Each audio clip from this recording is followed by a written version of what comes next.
The scent of roses and champagne made Arya's stomach turn. She pressed herself against the stone wall bordering the ceremony grounds, hoping to disappear into the shadows. Fat chance of that. Not when her stepmother had stuffed her into this ridiculous white serving dress that screamed, "Look at the pathetic wolfless girl." Arya clutched the tray of crystal flutes tighter as another couple found each other across the crowd. Their eyes met, that instant recognition passing between them, and they moved together like magnets. The female buried her face in her mate's neck, breathing him in, and Arya had to look away. She'd never have that. Never feel that pull, that certainty. Well, that wasn't entirely true. She'd felt it once.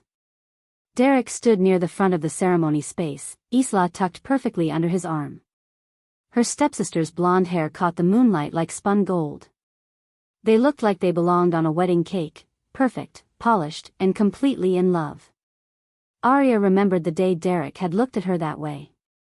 For exactly 10 minutes before he'd shoved her away and chosen Isla instead. Don't just stand there like a statue. Catherine appeared at her elbow, lips pulled back in what might have been a smile on anyone else. On her stepmother, it looked like a threat. The dignitaries need refreshments. Make yourself useful for once.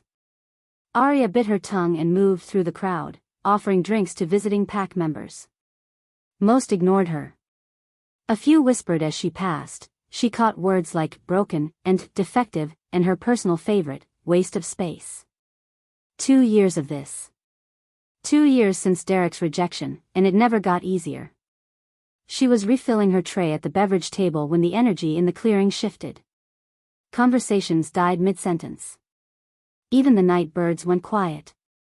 Arya turned. A man stood at the entrance to the ceremony grounds, and calling him a man felt like an understatement. Power rolled off him in waves, the kind that made her knees want to buckle even from 50 feet away. He was tall, dark-haired, and carried himself like he owned not just the ground he stood on but the air around it. Every wolf in the clearing dropped into a bow. Every wolf except Arya, who was too busy trying to remember how to breathe. Alpha King, Elder Marcus said, recovering first. He hurried forward, practically tripping over his ceremonial robes. We weren't expecting, that is, it's an honor. I was in the area. The man's voice matched the rest of him, deep, commanding, with an edge that suggested he didn't particularly care about ceremony or courtesy. His eyes swept the crowd, silver as moonlight. Continue with your ritual. Chiron Ashford. Arya had heard the stories. 600 years old, give or take a century. Ruthless in battle, colder than winter in peacetime, and he'd been searching for his mate since before Arya's great-great-grandmother was born. Looking at him now, she believed every word. Catherine materialized beside Arya again, shoving the tray into her hand so hard champagne sloshed over the rim. Take this to the Alpha King. And try not to embarrass us more than you already do just by existing. Arya's hands shook as she approached him. The crowd parted like she carried the plague. Maybe she did, the plague of being unwanted, unworthy, and unwolfed. She stopped a respectful distance away and extended the tray. Champagne, Alpha King? His eyes locked on hers. The world stopped. Arya couldn't breathe, couldn't think, couldn't do anything but stare into those silver depths that seemed to see straight through her skin to whatever broken thing lived inside. No, thank you, he said quietly. But he didn't look away. Neither did she. Couldn't. What was wrong with her?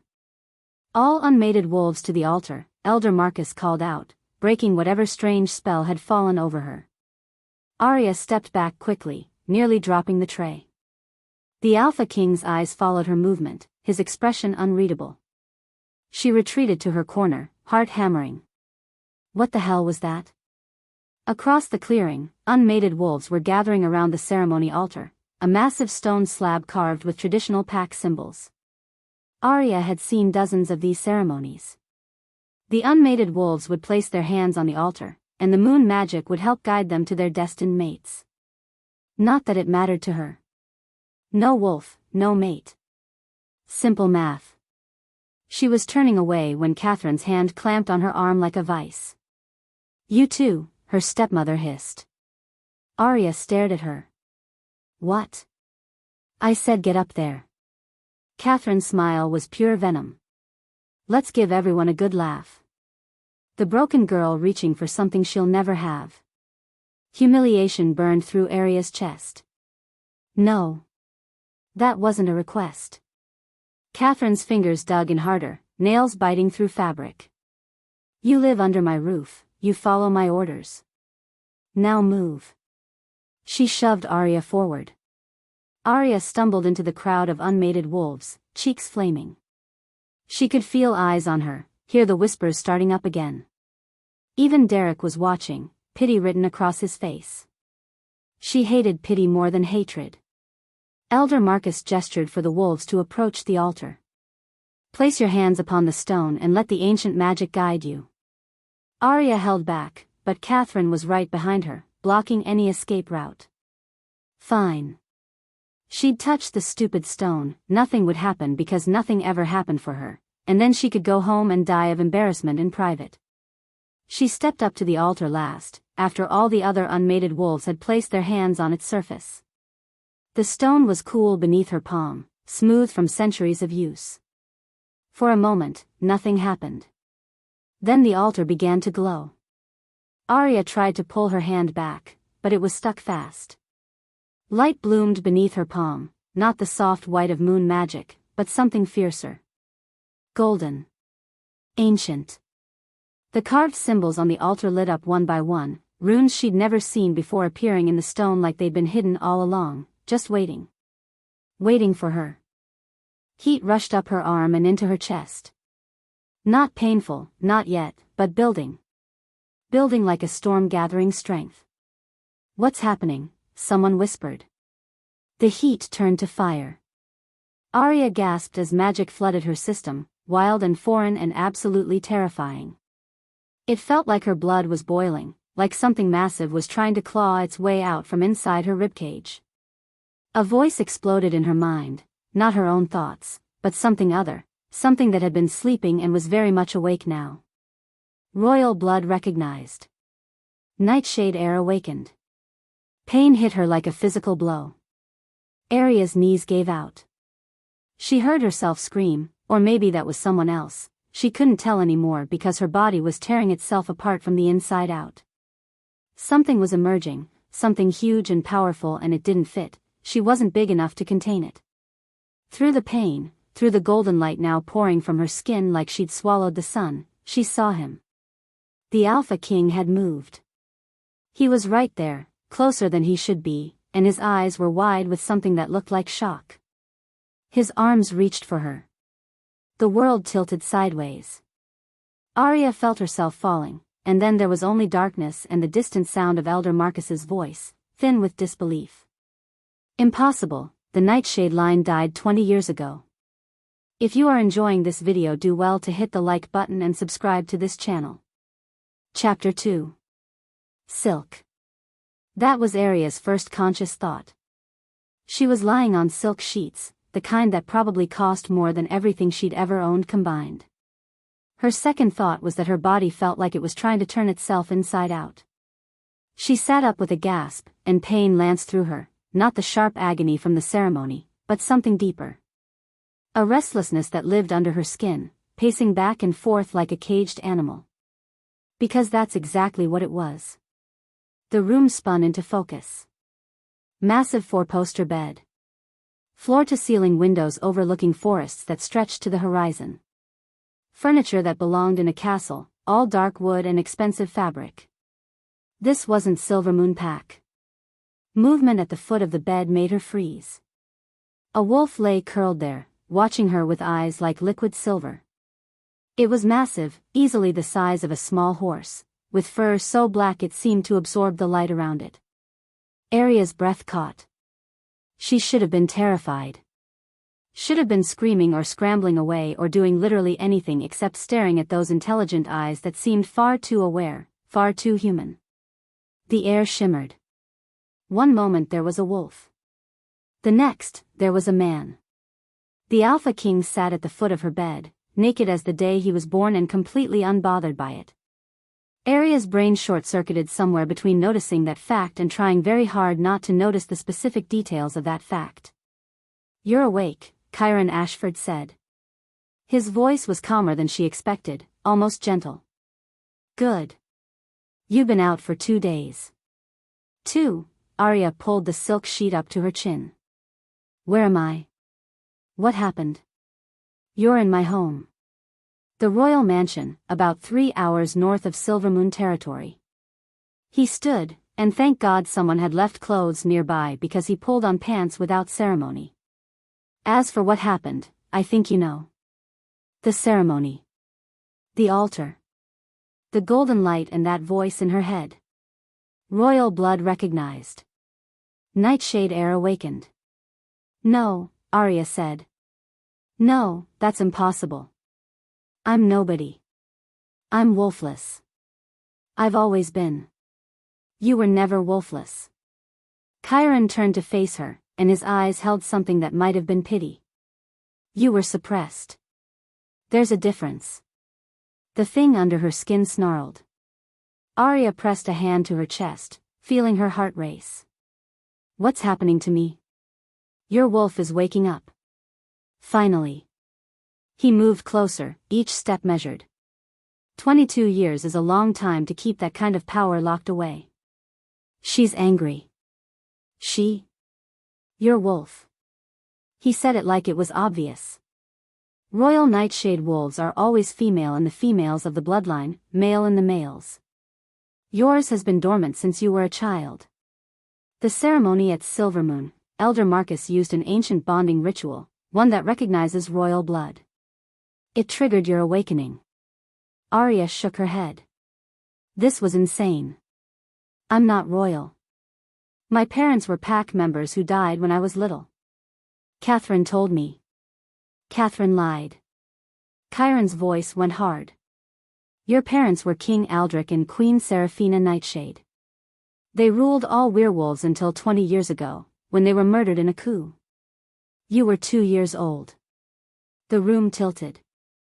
That's not possible. Look at yourself. He gestured to a full-length mirror across the room. Arya slid out of bed, wearing an oversized shirt that definitely wasn't hers, and walked to it on shaking legs. The woman staring back wasn't her. Couldn't be her. Her face had changed. Not drastically, but enough. Her features were sharper, more defined. Her previously dull brown hair now had threads of gold running through it. And her eyes. They flashed. Brown one moment, molten gold the next. "No," Arya whispered. "Yes." Chiron appeared behind her in the reflection. The Nightshade bloodline carries certain markers. The golden eyes. The strength. The power to rule. He paused. Everyone thought the entire royal family died in the coup. But someone hid you.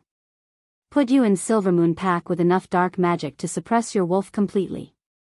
Arya's hand went to her throat. 22 years. 22 years of being called broken, defective, worthless. And the whole time. Rage hit her like a tidal wave. The thing under her skin roared in response, and Arya doubled over as pain tore through her middle. It felt like her bones were trying to break and reform, like her skin was too tight, like something huge was trying to rip its way out. Chiron caught her before she hit the floor. Breathe. Just breathe through it. What's happening? The words came out strangled. Your wolf is trying to emerge. But the awakening was forced, violent. Your human side and wolf side are at war. His arms tightened around her. Your body doesn't know how to integrate her after so long. The pain subsided slowly, leaving Arya gasping against his chest. He smelled like pine and winter air and something wild she couldn't name. Her wolf liked it. Liked it enough that the restless pacing under her skin calmed slightly. There has to be a way to fix this, Arya said.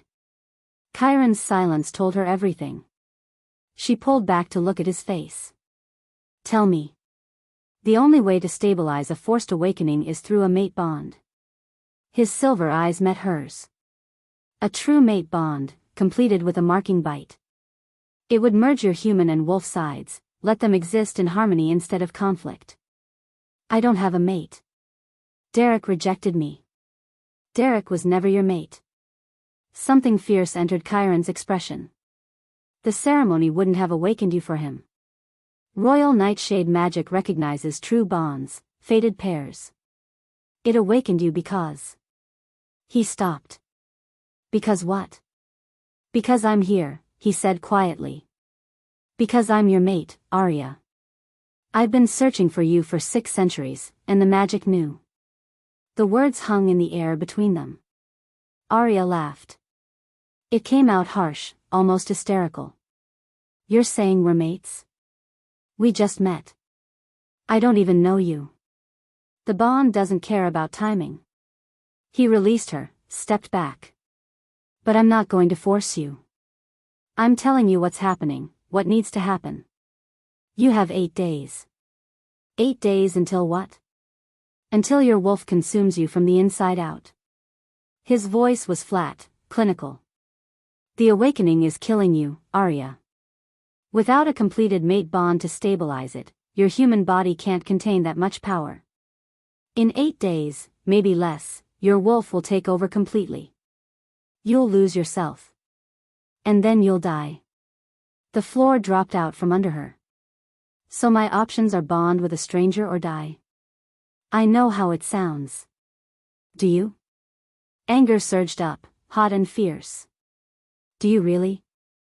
Because from where I'm standing, this feels like another man telling me what I have to do, who I have to be.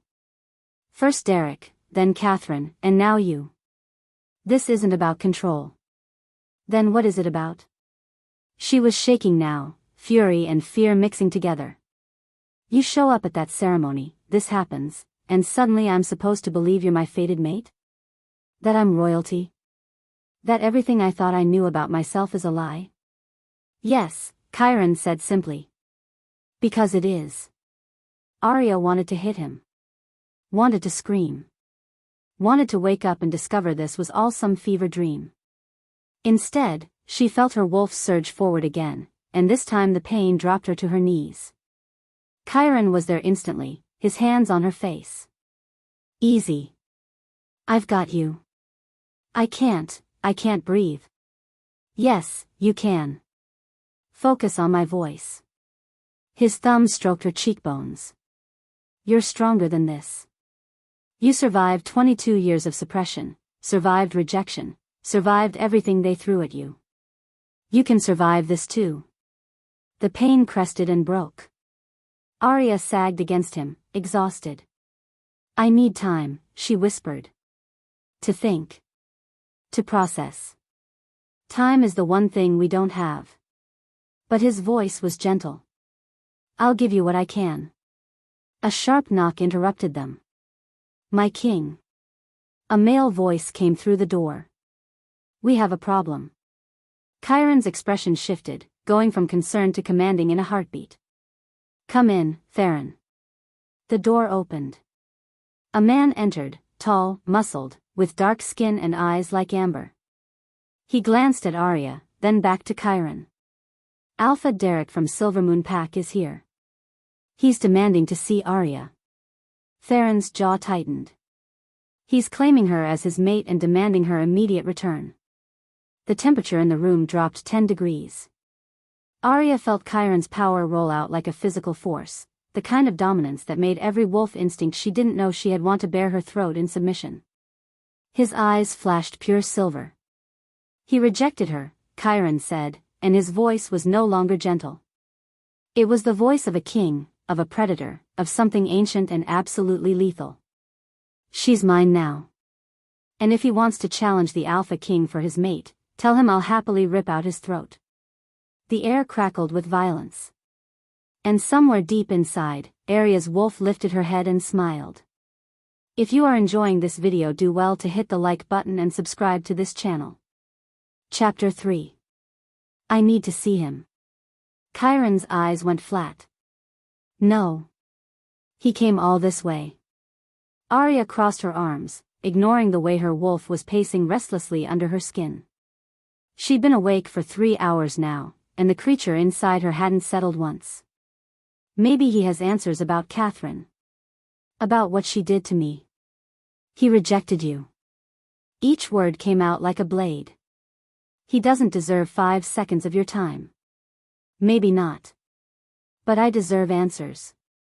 Arya met his stare head-on. You said I have 8 days. I'm not spending them wondering what that bastard knows. Something flickered in Chiron's expression, approval, maybe, or respect. Fine. But I'm staying in the room. I don't need a bodyguard. You're getting one anyway. 20 minutes later, Arya sat in what Theron had called the smaller, receiving room. It was still twice the size of her entire bedroom back in Silvermoon, with furniture that probably cost more than most people earned in a year. The door opened. Derek looked like hell. His clothes were rumpled, his hair uncombed, and dark circles shadowed his eyes. He'd lost weight since she'd seen him 2 days ago. When his gaze landed on her, something that might have been relief crossed his face. Arya. Thank God. He started forward. Chiron materialized between them so fast Arya barely saw him move. That's close enough. Derek stopped, jaw tight. His eyes moved from Chiron to Arya. I need to talk to you. Alone. No, Chiron said. It's fine. Arya stood, feeling her wolf stir with interest. Not at Derek, at Chiron's protective stance. He can stay, Derek. Say what you came to say. Derek's hands clenched into fists. For a moment he just stood there, and Arya could see the war playing out on his face. Pride versus desperation. Desperation won. I'm sorry. The words came out hoarse. God, Arya, I'm so sorry. For everything. For the rejection, for Isla, for... Why? The question cut through his rambling. Why did you do it? Don't tell me you loved her more. I felt the mate bond between us, Derek. I know you felt it too. He flinched like she'd struck him. Catherine threatened to kill Maya. The name hit Arya like cold water. Maya. Derek's younger sister, barely 16 at the time. Sweet and gentle and completely human, no wolf at all. What? The word barely made it past her lips. She came to me the night before I was supposed to claim you. Derek's voice cracked. Said if I bonded with you instead of Isla, she'd make sure Maya had an accident. Something that looked natural. A car crash, maybe, or a fall. She was very specific about how easy it would be. Arya's stomach turned. You believed her? She's Luna of our pack. And Maya, his jaw worked. Maya's vulnerable. Human. No wolf to protect her, no pack bonds to sense danger. Catherine could have done it and no one would have known. So I made a choice. You chose your sister over me. Arya couldn't keep the bitterness out of her voice. I chose to keep her alive. Derek's eyes were pleading now. I thought maybe the bond between us would fade. That you'd find someone else, move on. I didn't know Catherine would, he gestured helplessly at her. All of this. That you were royalty. That she was suppressing your wolf. Chiron's growl filled the room. She knew exactly who Arya was. That's why she took her in, why she kept her weak. So the heir to the Nightshade throne would never claim her birthright. Derek's face went white. I didn't know. I swear I didn't know. But you know now, Arya said quietly. That's why you're here. Not because you love me. Because I'm valuable. That's not. Derek took a step forward. Chiron's hand shot out, catching him by the throat and slamming him back against the wall hard enough to crack the plaster. The casual violence of it, the sheer speed, made Arya's breath catch. Touch her, Chiron said, his voice dropping to something inhuman, and I'll rip your spine out through your throat. Derek clawed at Chiron's hand, gasping. She was mine first. She was never yours. The words came out on a snarl. You rejected her. Threw her away like garbage. And now you think you can just come back because she's worth something? Arya's wolf surged forward, responding to Chiron's rage with a hunger that terrified her. She could feel the Alpha King's power in the room, could feel her wolf wanting to roll over and bare her throat, wanting to submit and claim Anne. Chiron, let him go. The command in her voice surprised them both. Chiron's silver eyes snapped to hers, and for a moment she thought he'd refuse. Then he released Derek, who collapsed to the floor coughing. Get out, Arya told Derek. Go back to Silvermoon. Go back to Isla. I don't care. Arya, please. I feel nothing for you. The truth of it settled in her chest. The bond's dead, Derek. You killed it 2 years ago.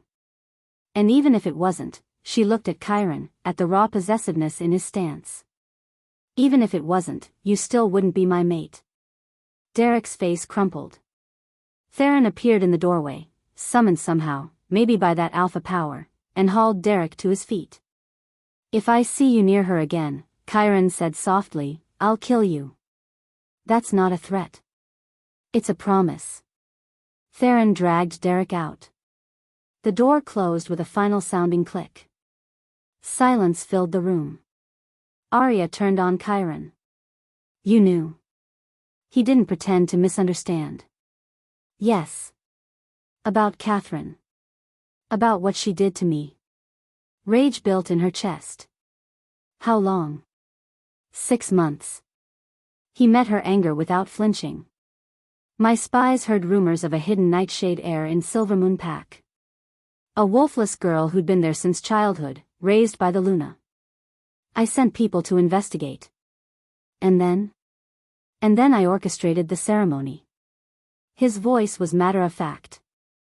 I convinced Elder Marcus to use the ancient bonding ritual instead of the standard ceremony. I knew it would recognize your blood, force the awakening. You manipulated me. Each word felt like glass in her throat. Used me. Yes. The casual admission stunned her. You're not even going to deny it? Why would I?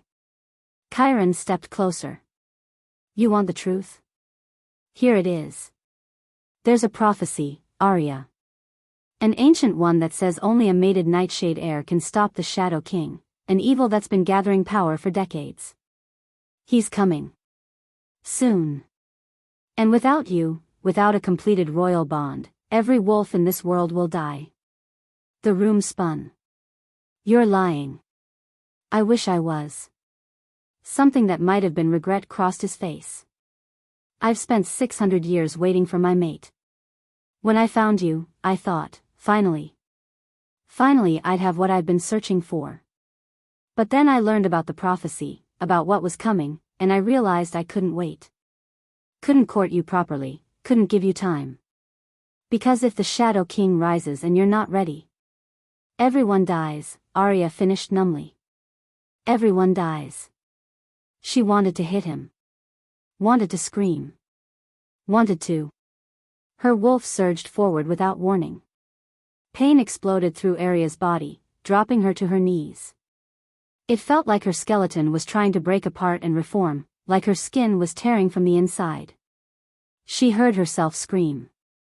Chiron was there instantly, his arms around her. Breathe through it. Just breathe. Get away from me, but even as she said it, the pain began to ease. Where his skin touched hers, the agony faded. Her wolf, that wild raging thing, calmed. Settled. Like she'd found what she'd been searching for. No, Arya gasped. No, I don't want. I know. Chiron's voice was gentle as he lifted her, cradling her against his chest like she weighed nothing. I know you're angry. You have every right to be. But your wolf knows what she needs. He carried her through hallways she didn't recognize, upstairs, into the bedroom with the silk sheets. When he laid her on the bed, she wanted to protest. Wanted to tell him to leave, to give her space. But her wolf was purring. Actually purring, the vibration moving through her chest like a cat's contentment. Chiron stretched out beside her, not touching but close enough that she could feel his warmth. Sleep. We'll figure the rest out later. I hate you, Arya whispered. I know. She wanted to stay angry.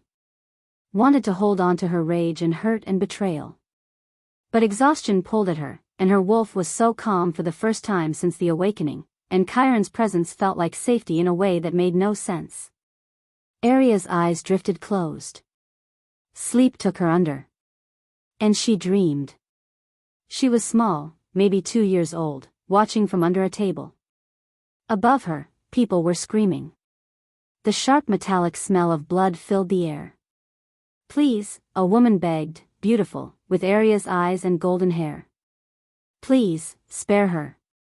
She's just a child. The child is the whole point, Seraphina. The voice was cold, amused. No airs. No nightshade line. That was the deal. A man stepped into view. Robes. Silver hair.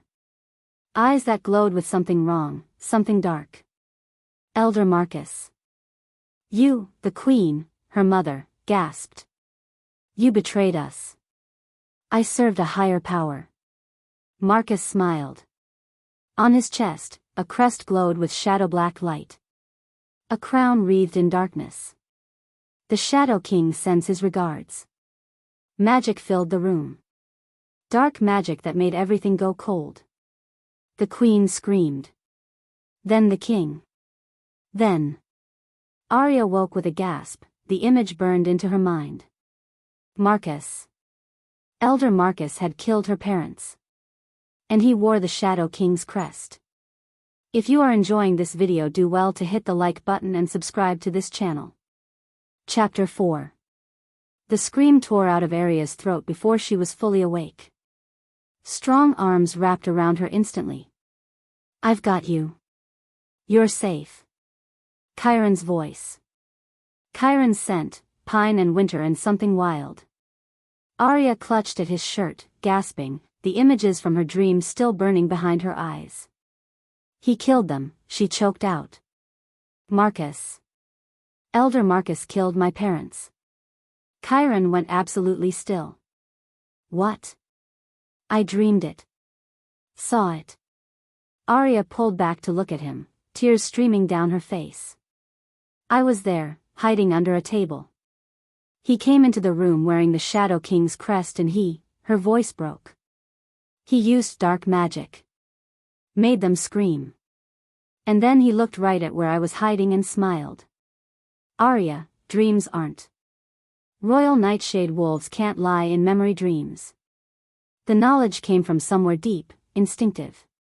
Her wolf's voice, speaking truths that had been locked away. When we dream of the past, it's real. Every detail, every moment. It happened exactly as I saw it. Chiron's face had gone cold, his eyes flat silver. Marcus has been my advisor for 200 years. Then he's been lying to you for 200 years. Arya's hands were shaking. I know what I saw. For a long moment, Chiron just looked at her. Then he stood, moving to the door with lethal grace. Theron. The beta appeared within seconds. My king. Arrest Elder Marcus. Immediately. Full security protocols, shadowproof bindings, magic dampeners, everything. Chiron's voice was absolute command. And bring him to the lower cells.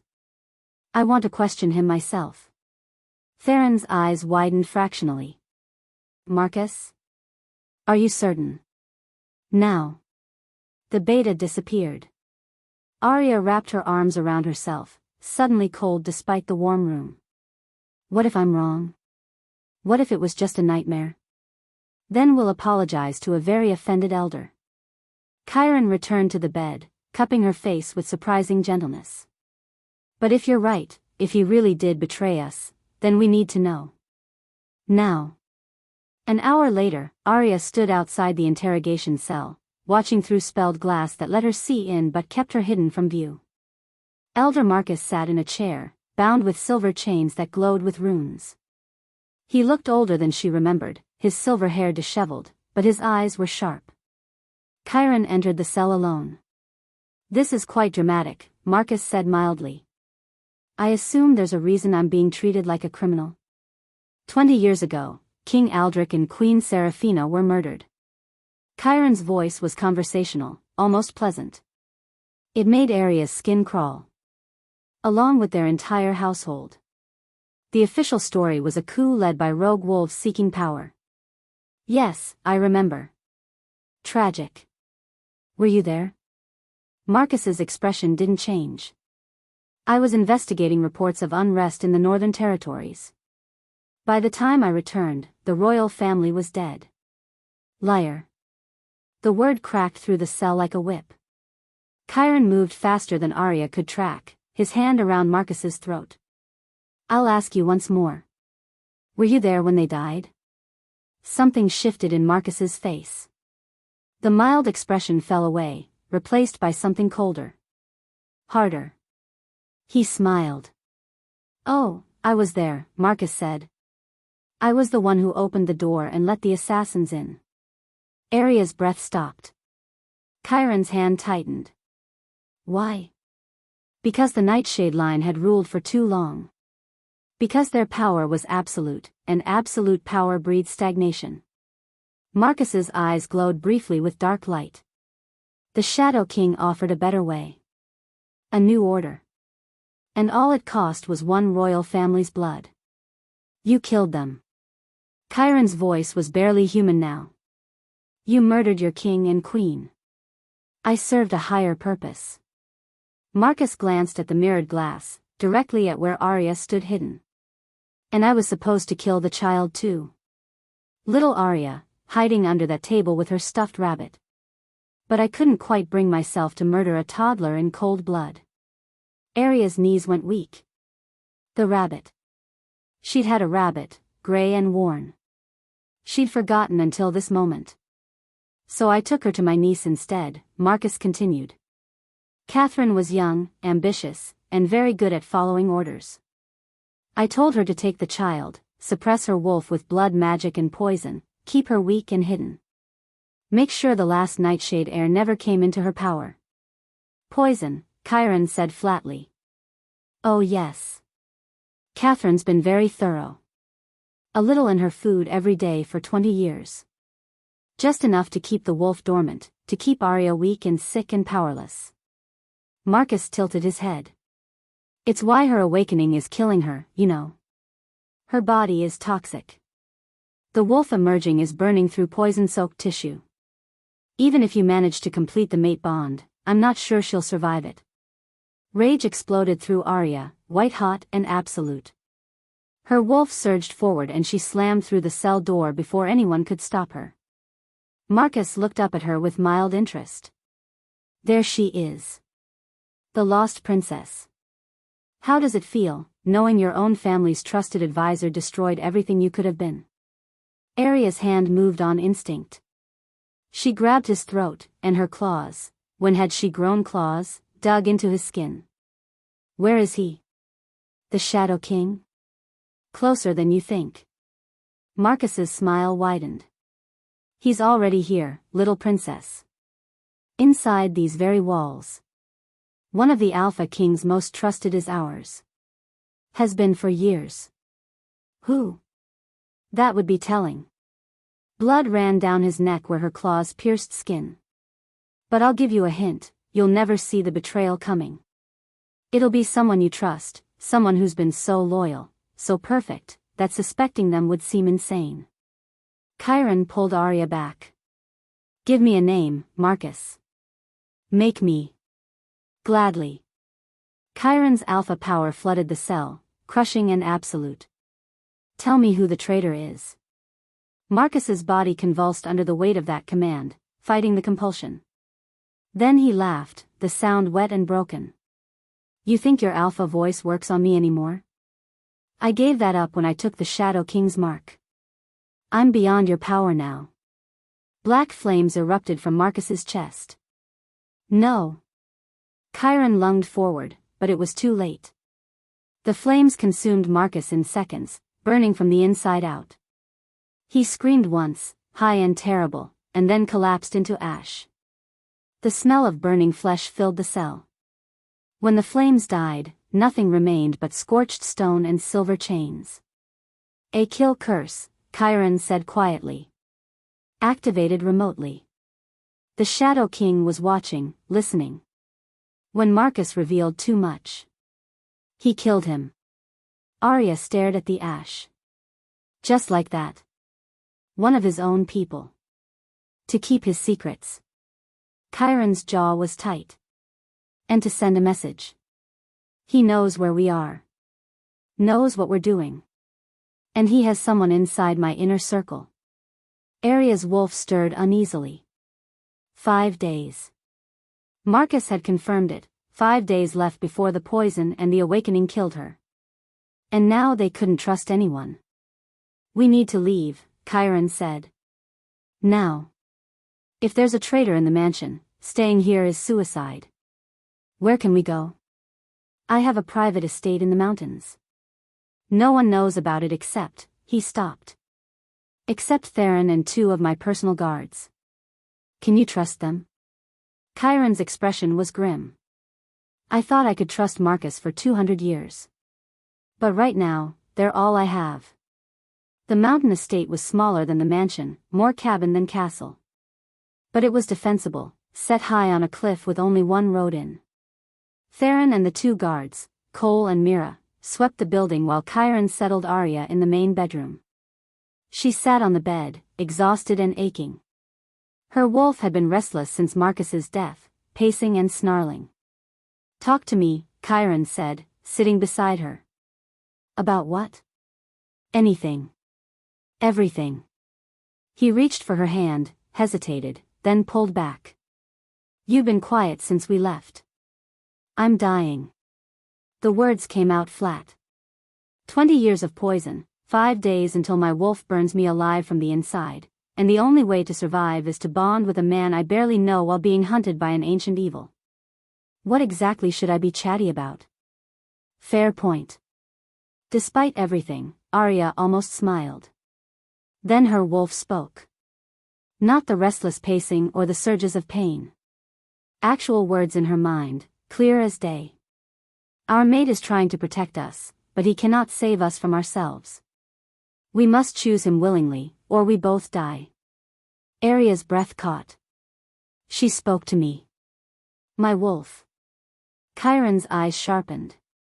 What did she say? That I have to choose you. Willingly.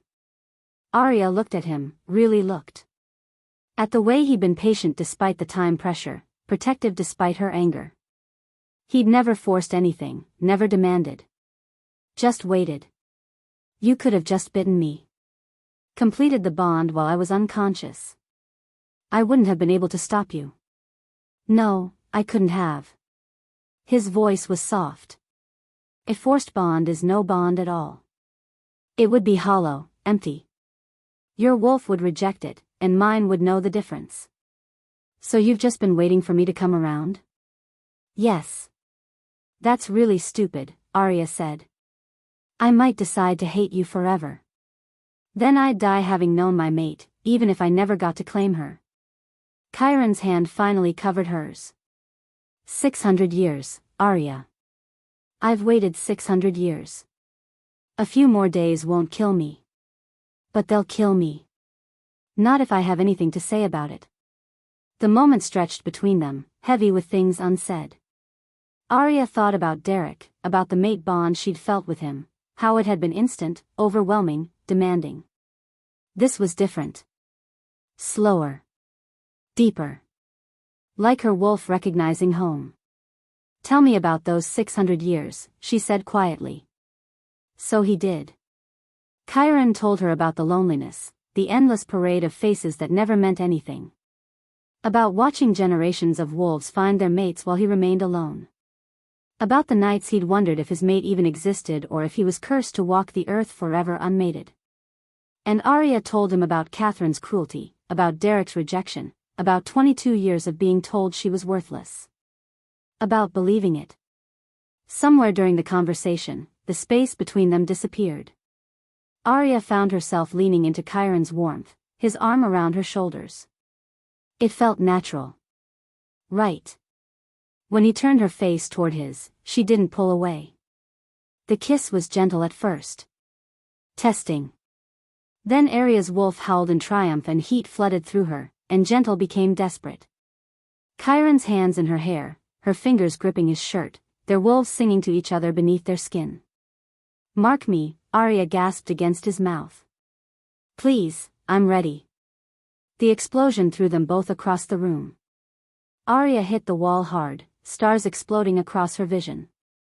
Smoke filled the air, thick and choking.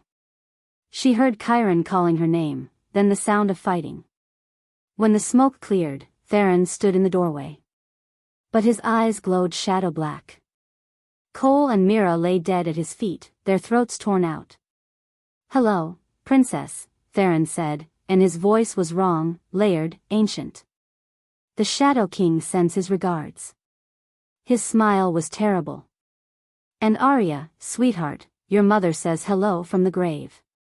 If you are enjoying this video, do well to hit the like button and subscribe to this channel. Chapter 5. Theron's shadow-black eyes fixed on Arya with an intensity that made her skin crawl.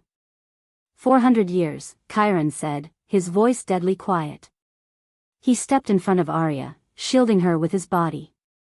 400 years of friendship, of loyalty. And you've been his puppet the entire time? Not a puppet. Theron's smile was wrong, too wide. A willing servant. The Shadow King offered me what you never could, true power. Not scraps from the Alpha King's table, but dominion over my own destiny. Theron, fight it. Chiron's hands shifted, claws emerging. Whatever he's done to you, you can break free. Break free? Theron laughed, and the sound echoed with something ancient and cruel. I chose this, brother. The day you became king and I became your second, always in your shadow. Malakar saw my potential when you only saw a loyal dog. Malakar? Arya's voice came out hoarse. Who? Malakar Nightshade. Theron's gaze shifted to her. Your dear uncle. Your father's older brother, who should have inherited the throne by birthright. But your grandfather passed him over, gave the crown to Aldrich instead. Said Malakar was too ambitious, too hungry for power. His smile sharpened. Turns out grandfather was right. The pieces clicked into place with sickening clarity. The massacre wasn't a coup. It was family. Very good, princess. Theron took a step forward. Cole and Myra's bodies lay forgotten at his feet, blood pooling on the wooden floor. Malakar spent decades building his power, gathering followers. When he finally struck, it took one night to end the Nightshade reign. One perfect, bloody night. Chiron growled, the sound inhuman. And now he wants Arya. Oh, he doesn't want to kill her. That would be wasteful. Theron's eyes gleamed. He wants to marry her.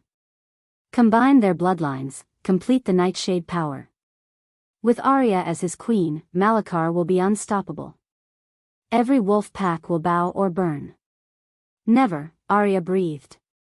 You say that now. But when the alternative is watching everyone you care about die slowly, Theron shrugged. People can be surprisingly flexible. Chiron launched himself at Theron without warning. The two collided in a blur of movement too fast for Arya's human eyes to track. They crashed through furniture, claws and fangs tearing. But every wound Chiron inflicted on Theron healed in seconds, black smoke pouring from the cuts before they sealed. Shadow magic. You can't win, Theron said, almost conversational as he blocked a strike that should have taken his head off. The Shadow King's power flows through me. I'm beyond your strength now. He slammed Chiron into the wall hard enough to crack stone. Arya's wolf surged forward.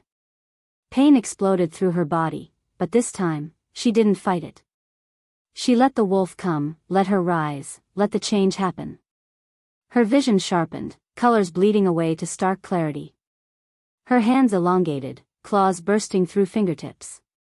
Her canines extended into fangs. Her eyes, she could feel them burning, molten gold. Not a full shift. Something in between. Something that made Theron pause mid-strike and stare. Impossible, he whispered. You're too poisoned, too weak. Arya hit him like a freight train. They went down together, rolling across broken furniture. Her claws found his throat, dug in deep.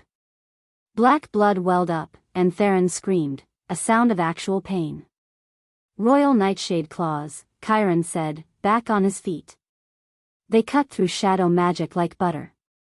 Together, they drove Theron back. Arya was magnificent and terrible, her partially shifted form moving with predatory grace she'd never known she possessed. Every instinct was sharper, clearer. Her wolf guided each strike, each dodge. But the poison was still there, burning through her veins. Her strength was fading fast. Theron seemed to sense it. He laughed, backing toward the shattered door. Enjoy your victory, princess. You've got what, 3 days left? Maybe less, the way you're burning through what little life you have. His eyes fixed on Chiron. The Shadow King knows where you'll run. Every cave, every hideout, every desperate hope. We'll be waiting. He dissolved into black smoke and was gone. Arya collapsed. Chiron caught her before she hit the ground, and the partial shift melted away. She was human again, gasping and shaking. We have to move, Chiron said. Now. Before he comes back with reinforcements. I can't, blood bubbled up in Arya's throat. She coughed, and crimson spattered across Chiron's shirt. God, I can't. Yes, you can. He lifted her effortlessly. Stay with me, Arya. Just stay with me. The world blurred as he ran. The cave was small and dark and smelled like wet stone. Chiron laid Arya on his jacket, trying to make her comfortable on the hard ground. Her skin was burning hot, fever raging through her system. The partial shift had accelerated everything, the poison, the awakening, the inevitable end. 3 days, Arya whispered. Her throat felt like broken glass. Marcus said 8. Now it's 3. We'll figure something out. Chiron tore strips from his shirt, dampening them with water from an underground stream. He pressed the cool cloth to her forehead. I'm not letting you die. Not really up to you. She tried to smile, but another coughing fit racked her body. More blood. Too much blood. Look at me. Chiron's hands cupped her face, gentle despite their strength. I've spent 600 years alone. I'm not losing you after finally finding you. Do you understand? I won't allow it. Stubborn, Arya managed. You have no idea. The hours bled together. Chiron tended her with a patience that broke her heart, cleaning blood from her lips, keeping the fever at bay as best he could. He told her stories, about his childhood, about the early days of his reign, about the first time he'd seen snow. Anything to keep her conscious. To keep her with him. As night fell and moonlight filtered through the cave entrance, Arya finally spoke the truth that had been growing in her chest since the moment he'd caught her at the ceremony. I'm falling for you. Chiron went still. What? Not because of the mate bond. Not because I'm dying and you're my only option. She met his eyes. Because of who you are. You could have forced this, could have just taken what you needed. But you didn't. You've been patient and honest, well, after that first manipulation, and you see me as powerful when everyone else saw me as broken. Arya. Mark me.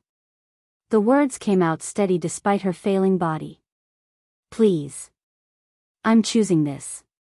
Choosing you. No. She blinked. What? I won't do it. Chiron's jaw was set, stubborn. Not like this. Not when you're desperate and dying and think it's your only choice.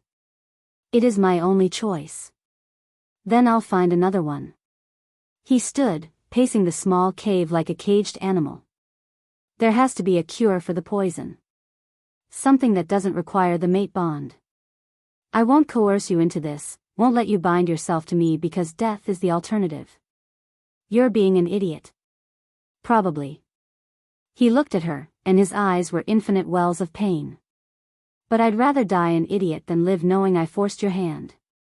Chiron. Sleep. He knelt beside her again, brushing hair back from her fevered face. Rest. I'll keep watch. Arya wanted to argue. Wanted to rage at his stupid nobility, his stubborn honor. But exhaustion pulled at her, heavy and irresistible. Her eyes drifted closed. She didn't know how long she slept. Minutes, hours. But when she woke, the cave was empty. Chiron? Her voice echoed off stone walls. Silence. Panic clawed at her chest. She tried to stand, but her legs wouldn't support her weight. The fever had gotten worse, her body deteriorating faster now. She could feel it, the wolf inside her consuming what little life remained, burning through poison-soaked flesh. Then she heard it. A scream. Chiron's scream, full of agony. No. Arya forced herself up, using the cave wall for support. No, no, no. She stumbled toward the sound, her partial shift flickering in and out as her wolf tried to give her strength. Each step was agony, but she kept moving. The screaming led her deeper into the forest, to a clearing bathed in moonlight. Chiron hung suspended in midair, wrapped in chains of pure darkness that burned where they touched his skin. His back was arched in pain, his face twisted in a silent scream. And standing beneath him, smiling with terrible satisfaction, was a woman Arya had never seen before. She was beautiful in a cold, sharp way, dark hair, pale skin, eyes like chips of ice. Power radiated from her in waves that made Arya's wolf whimper. The woman turned, and her smile widened. Hello, niece, she purred. Did you really think your mother only had one traitorous sibling? Arya's world tilted. What? Morgana Nightshade. The woman gave a mocking curtsy. Your mother's younger sister. Though I suppose that makes me your aunt, doesn't it? How lovely. A family reunion. Let him go. Arya's claws extended, her wolf surging forward despite the poison eating her alive. Or what? You'll attack me? Morgana laughed. Darling, you can barely stand. The poison Catherine's been feeding you all these years was my recipe, you know. Very effective. Very slow. By now it's in every cell of your body. Chiron's chains tightened. He screamed again, the sound tearing at Arya's heart. Stop. Arya lunged forward. Morgana's hand shot out, an invisible force slammed Arya to the ground. Stay.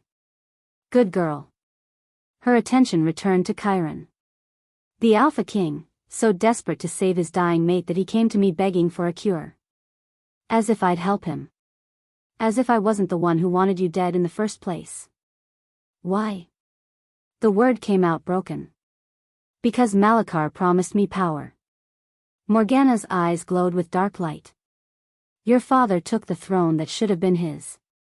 Your mother took the mate that should have been mine. Yes, I loved Chiron first, centuries before Seraphina was even born. And you, her gaze fixed on Arya with pure hatred. You're the last obstacle to everything we've worked for. The chains around Chiron pulsed, and he convulsed. But Malachar has other plans for you now, Morgana continued. He's decided you're more useful alive. So I'm going to deliver you to him, and he'll make you his queen, and together you'll watch while we destroy everything your parents built. She raised her hand, dark magic gathering. And if your precious mate dies in the process? Well, that's just a bonus. If you are enjoying this video, do well to hit the like button and subscribe to this channel. Chapter 6. Dark magic coiled around Morgana's fingers like living smoke, and Arya knew she was about to die. Wait.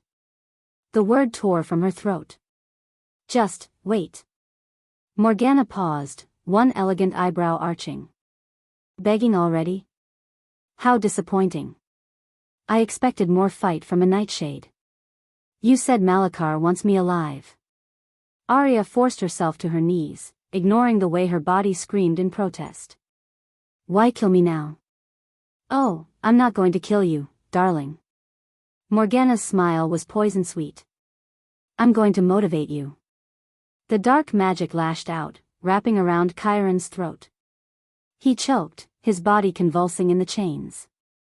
Stop. Arya tried to stand, but her legs wouldn't hold her. Come willingly to Malachar, and I'll let your mate live. Morgana's voice was conversational, like they were discussing the weather. Refuse, and I'll make you watch while I peel his skin off inch by inch. Your choice, niece. Arya's wolf snarled inside her chest. He's not my mate. You know he's not, we never completed the bond. Semantics. Morgana waved a hand dismissively. The ceremony awakened you in his presence. Your wolf responds to him. You feel the pull between you. That's enough to make his death very painful for you to witness. The ceremony.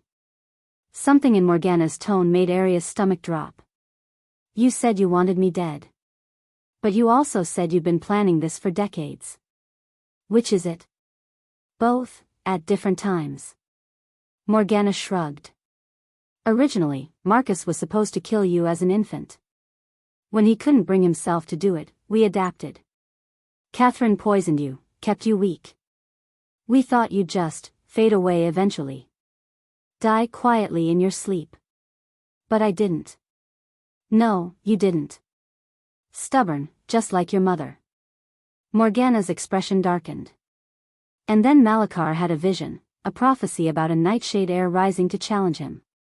He realized you were more useful alive and bound to him than dead. So we changed tactics. Weaken you with poison, force your awakening, and when you're desperate and dying, deliver you straight into his arms. The pieces were clicking together, each one more horrible than the last. The ceremony. You knew Chiron would be there. Of course. I suggested Marcus use the ancient ritual, knowing it would recognize your blood. Knowing it would trigger your awakening. Morgana's smile sharpened. And knowing the Alpha King would claim you as his mate, giving Malachar the perfect leverage. Arya's world was tilting sideways. So the bond was never real. Morgana's words landed like physical blows. I've been weaving dark magic around you both since the ceremony. Making you think you feel a connection, making you believe you're fated mates. It's all manipulation, darling. Every moment, every touch, every feeling. I created it all. No. The word screamed through Arya's mind, but she couldn't make her mouth form it. Because what if it was true? What if everything she'd felt, the pull toward Chiron, the way her wolf calmed in his presence, the growing certainty that they belonged together, what if it was all just Morgana's magic? She looked at Chiron, still trapped in those burning chains. His silver eyes met hers, and she saw her own devastation reflected back. It's not true, he rasped. Arya, don't believe her. Oh, shut up. Morgana flicked her wrist, and a gag of shadow appeared over Chiron's mouth. Now, niece. Your answer. Come with me, or watch him die. You have 5 seconds. Arya's wolf was howling inside her chest, raging against the cage of her poisoned body. She could feel the creature's fury, her desperation. Her absolute certainty that Morgana was lying. But how could Arya trust that?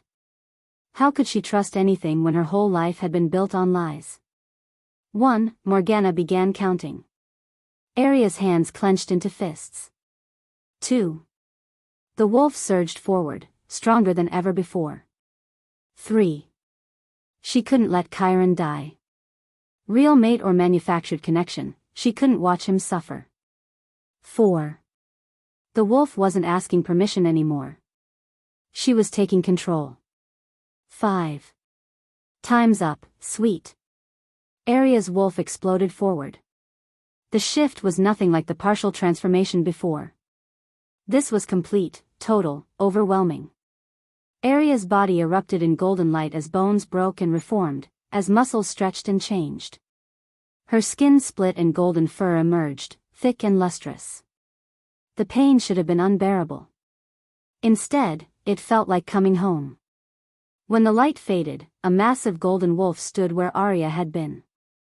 She was huge, nearly as large as Chiron in his wolf form, with eyes that burned like molten gold and power that radiated from her in waves.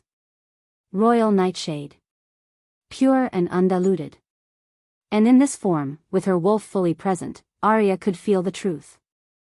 The mate bond was real. It sang through her veins like music, connecting her to Chiron with threads of silver light that no dark magic could fake. She felt his pain, his fear for her, his desperate hope. Felt the way their souls recognized each other, two halves of a whole finally reunited. Morgana had lied. The golden wolf's snarl shook the clearing. Morgana's eyes widened. Impossible. You're too poisoned, too weak. Arya launched herself at her aunt. They collided in a tangle of claws and dark magic. Morgana tried to throw up shields, but Arya's claws, royal claws that could cut through shadow magic, tore through them like paper. She bit down on Morgana's shoulder, tasting blood and darkness. Morgana screamed. You little bitch! Dark magic erupted from Morgana's hands, slamming into Arya's side. Pain exploded through her ribs, and she flew backward, hitting a tree hard enough to crack the trunk.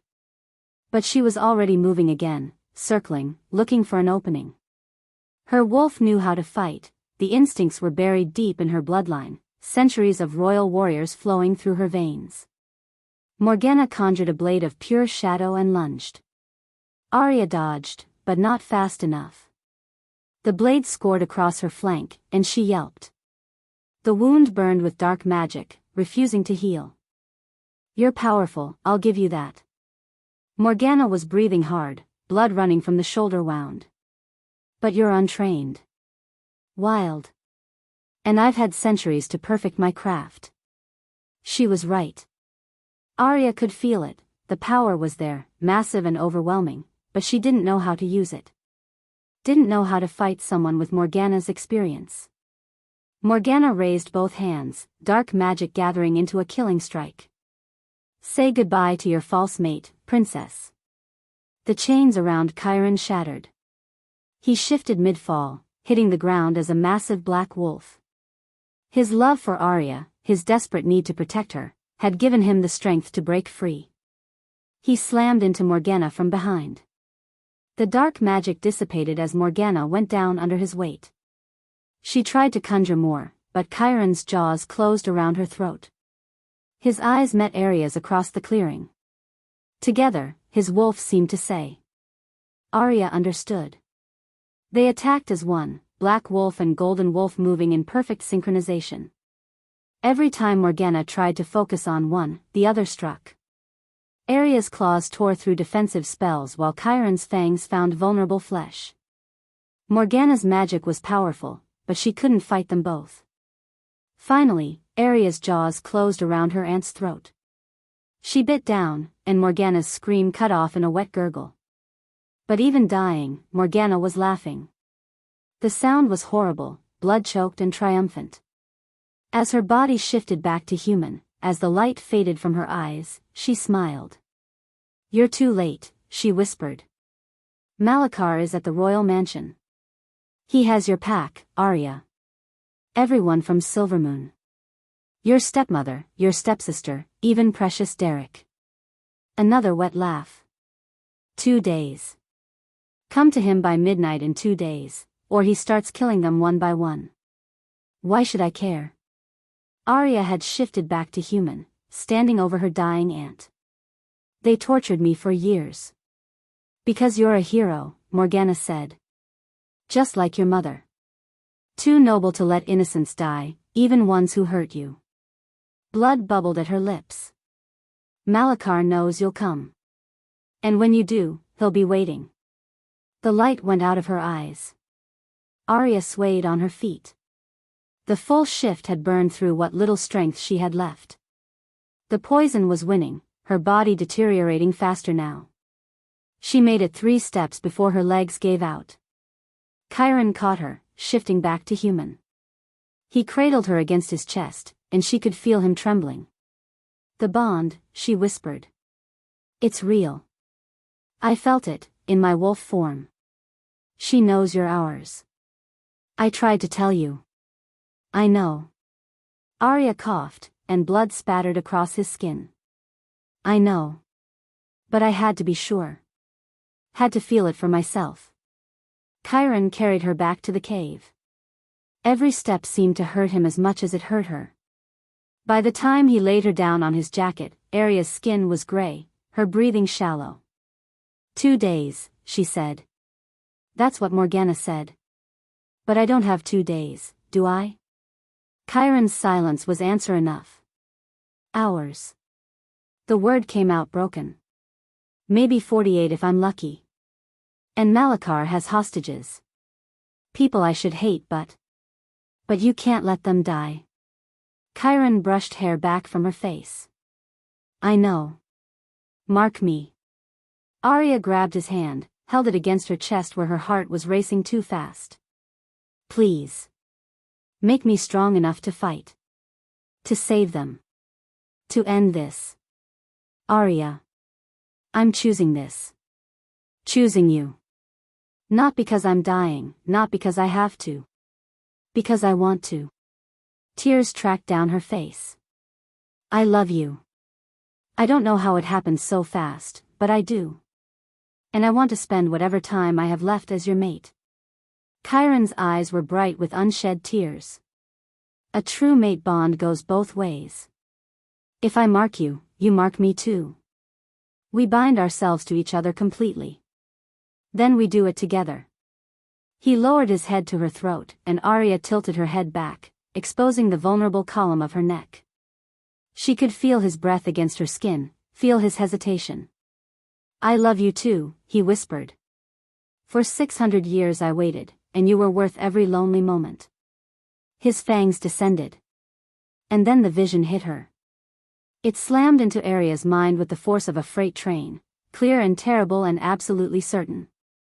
Royal Nightshade foresight, showing her the immediate future. She saw Chiron bite her. Saw the mate bond snap into place, silver threads connecting their souls. Saw him gasp as her poison flooded into him through the bond, contaminating his body the way it had contaminated hers. Saw them both dying together, the bond not saving her but killing them both. No. Arya shoved him away with strength she didn't know she had. No, stop. Chiron pulled back, confusion and hurt warring on his face. What? The bond. Arya was shaking, the vision still burning behind her eyes. It won't save me. The poison, it'll spread to you through the mate bond. We'll both die, Chiron. If you mark me, we both die. If you are enjoying this video, do well to hit the like button and subscribe to this channel. Chapter 7. I don't care. Arya stared at Chiron, at the stubborn set of his jaw, the absolute certainty in his silver eyes. What? I don't care if the bond kills me. He reached for her again, but she scrambled backward. Arya, 600 years I've been alone. I'd rather have 1 day with you as my true mate than another 600 without you. That's insane. That's love. He was stalking toward her now, predatory and desperate. You just told me you love me. Did you mean it? Yes, but... Then let me love you back. Let me save you the only way I can. By dying? Arya's voice cracked. You want me to watch you die? To know I killed you? You wouldn't be killing me. The poison would. Chiron's hands found her face, cupping it with devastating gentleness. And I'd go gladly, knowing you lived. Except I wouldn't live. The tears came now, hot and bitter. The vision was clear, Chiron. The bond doesn't purge the poison, it just spreads it. We both die. In less than a day, we both die. His thumb caught her tears. Then we die together. As mates. As we were meant to be. No. Arya grabbed his wrists, pulling his hands away. No, I won't let you. I won't. It's not your choice to make. The hell it isn't. Anger surged through her exhaustion. You don't get to martyr yourself for me.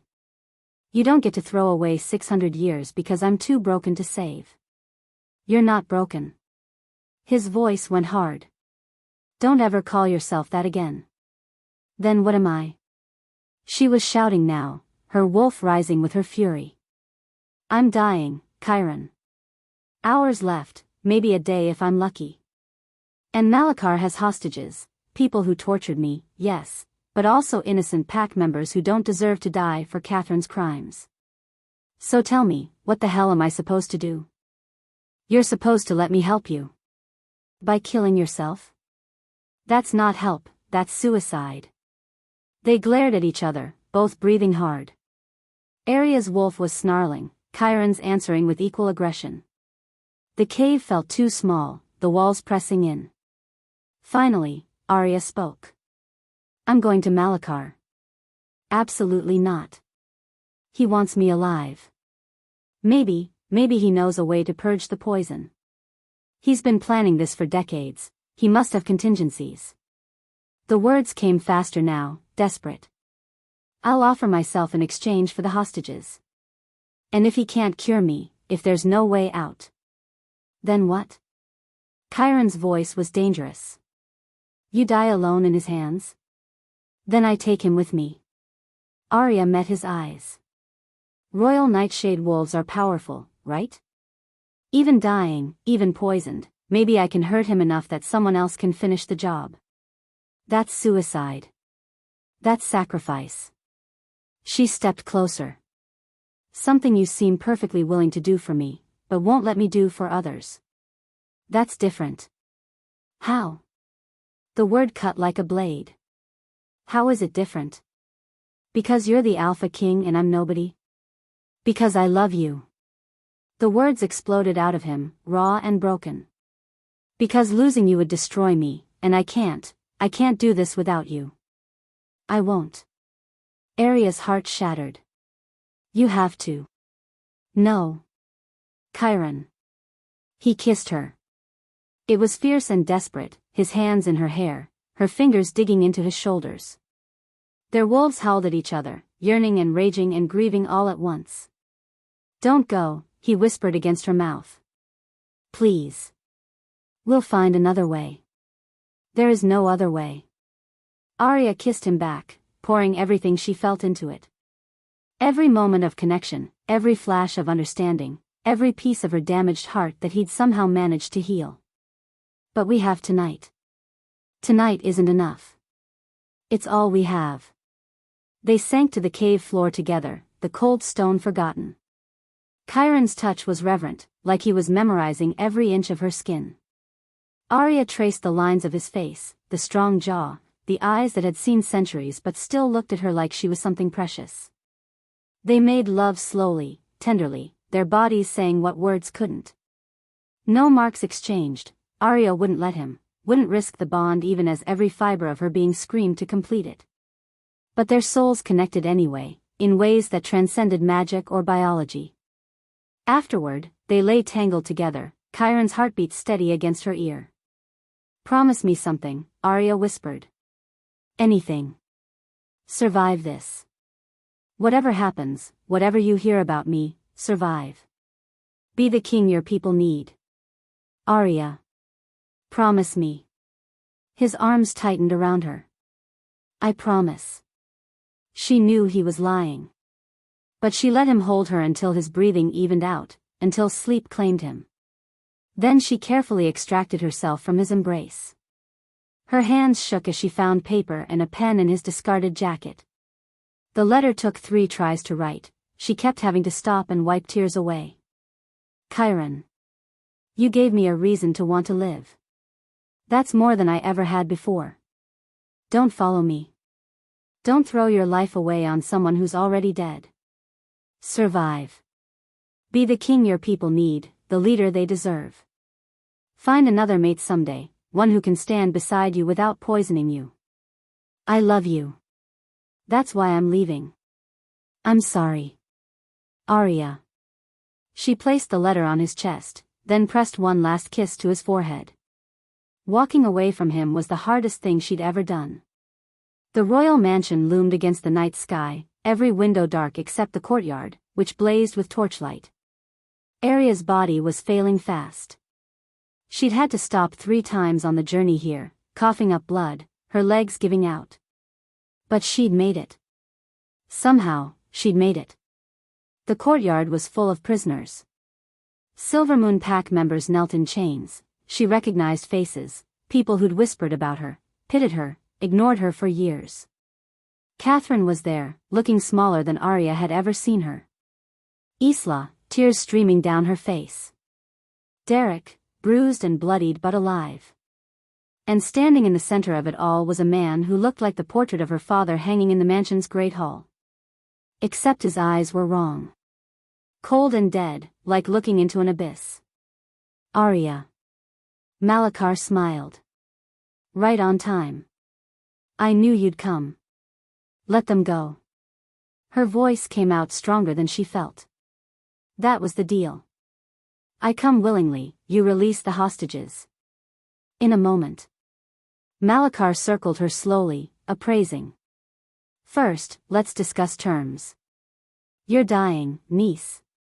I can smell the poison eating you alive. Catherine did excellent work. Catherine flinched at her name. You said you have a cure, Arya said. I do. Dark blood magic, very complex, very painful. But yes, I can purge the poison and stabilize your wolf. His smile widened. For a price. What price? Chiron Ashford will come for you. He's probably already on his way. Malachar's hand shot out, catching Arya's chin. When he arrives, you kill him. Drive a blade through his heart, and I'll cure you.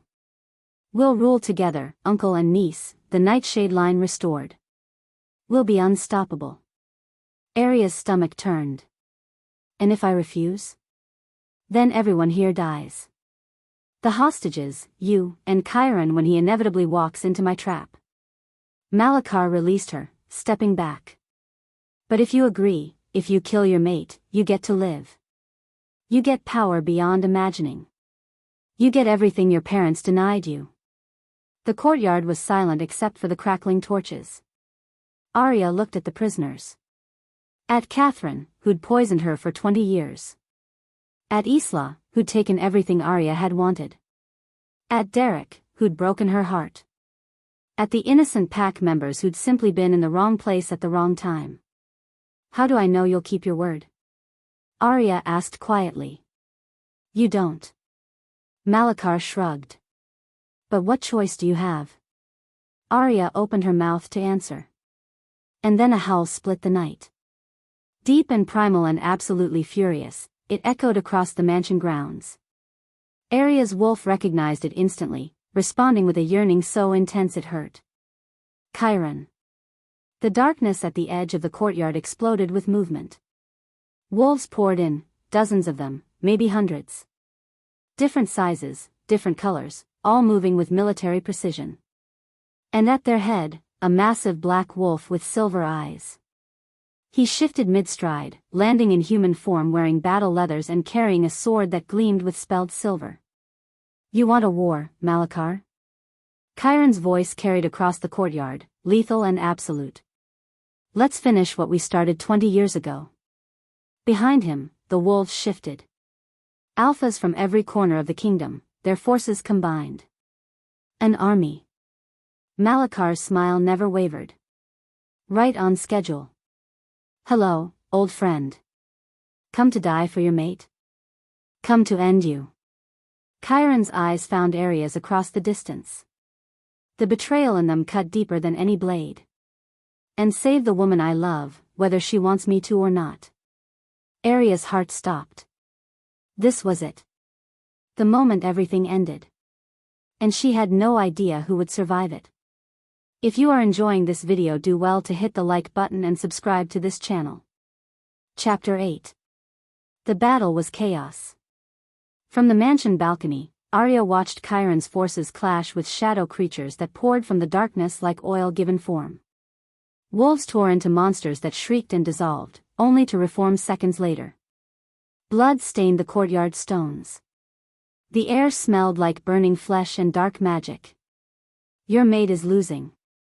Malachar stood beside her, utterly relaxed. My creatures are endless.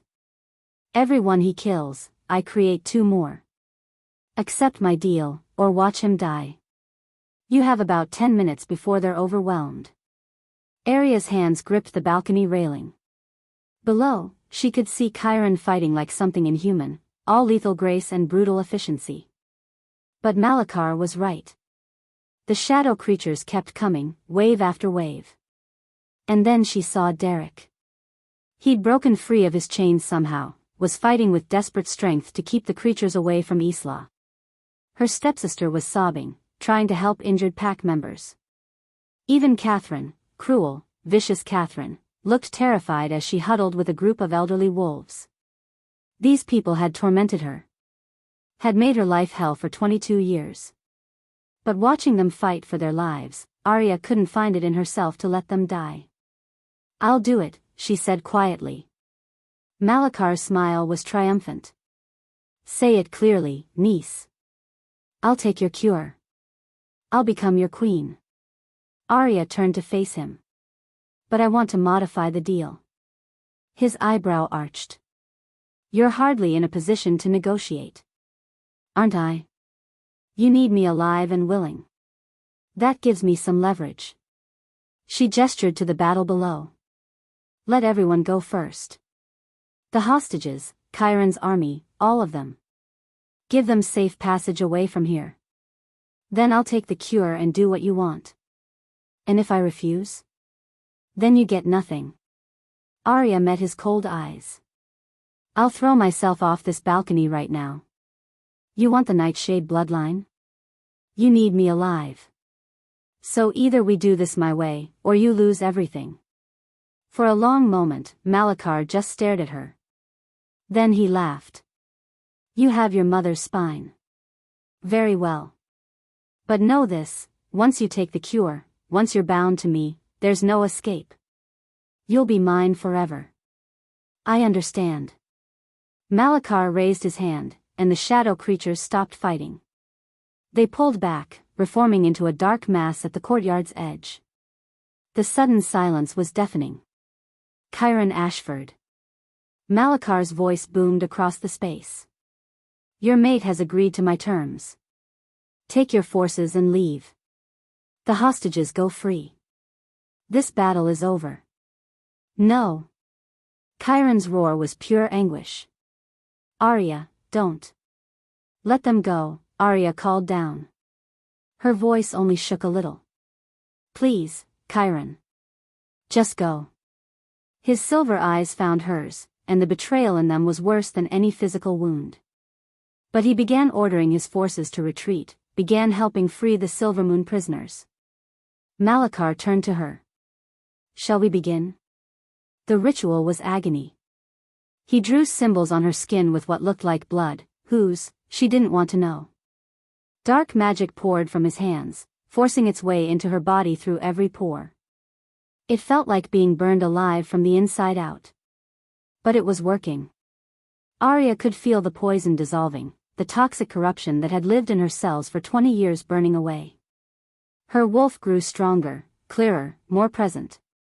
The constant pain she'd carried for so long, pain she'd gotten so used to she'd barely noticed it anymore, disappeared. When Malachar finally stepped back, Arya felt powerful for the first time in her life.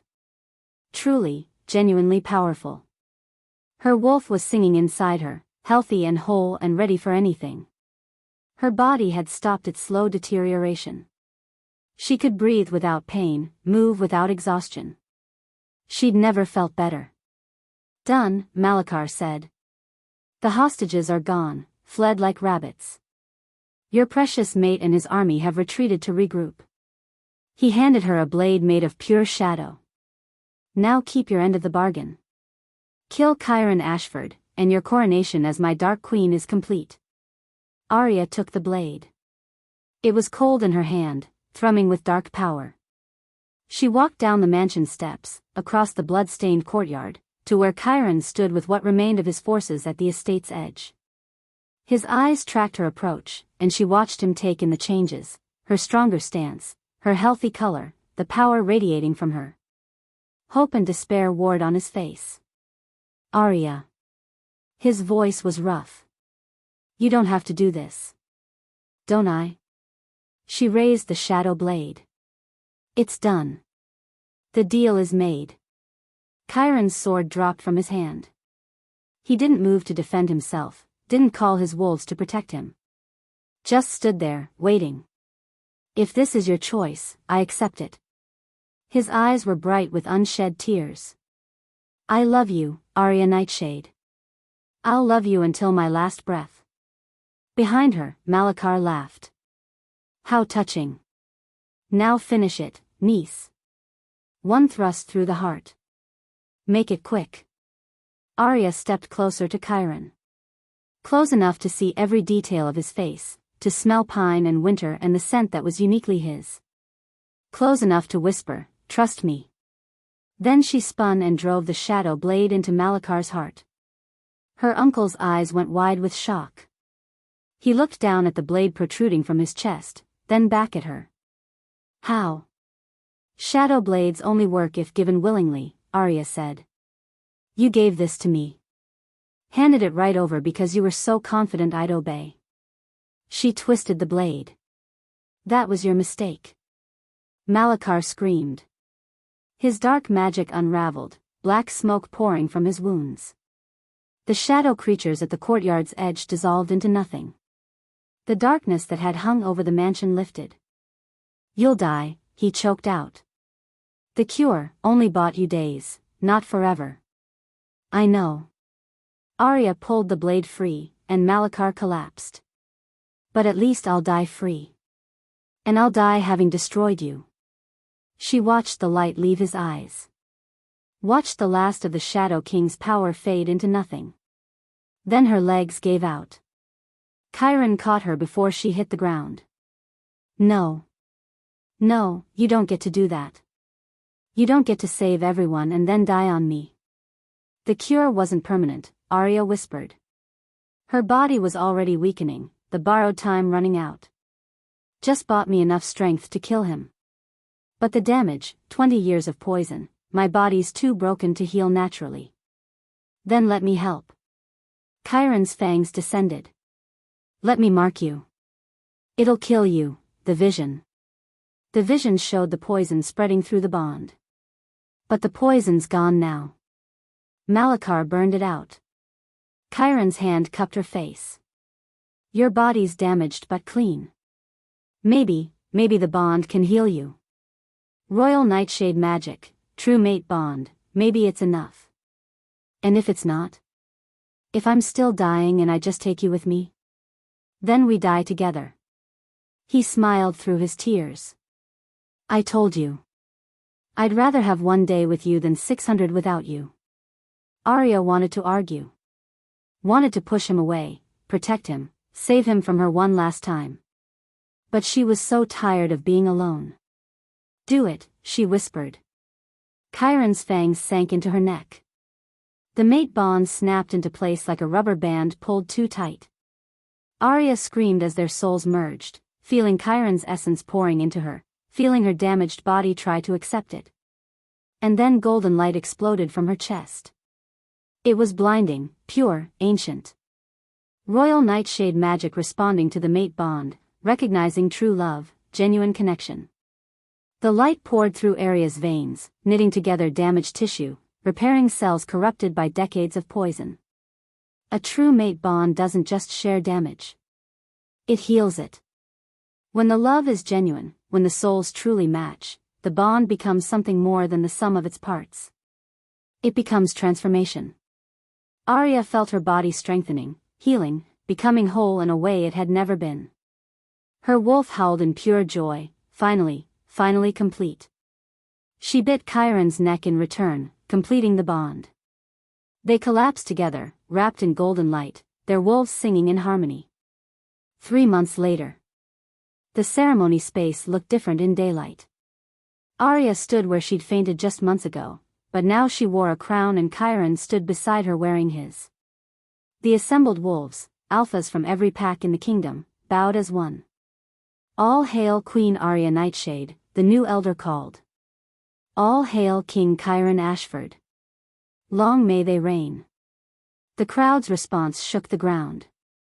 From her position, Arya could see the Silvermoon wolves.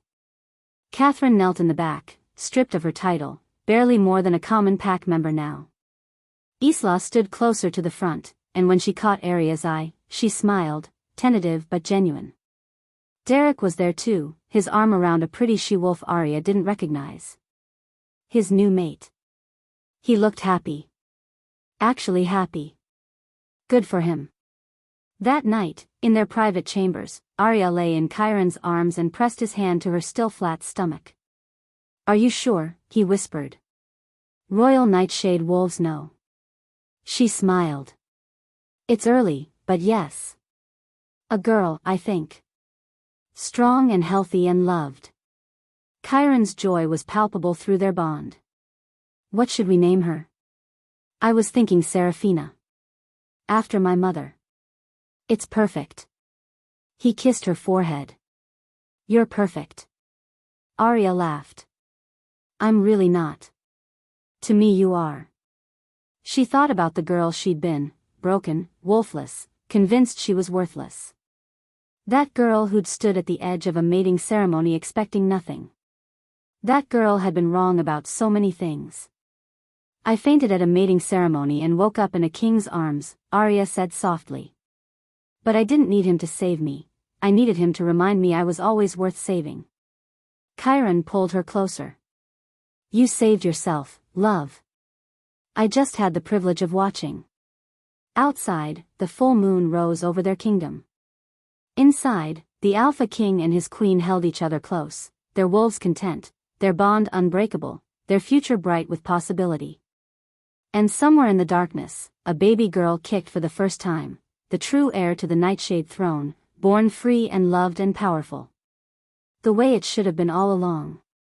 I know you enjoyed this video. Kindly hit the like button and subscribe to this channel. Drop your thoughts in the comments section and share this video to family and friends. The end.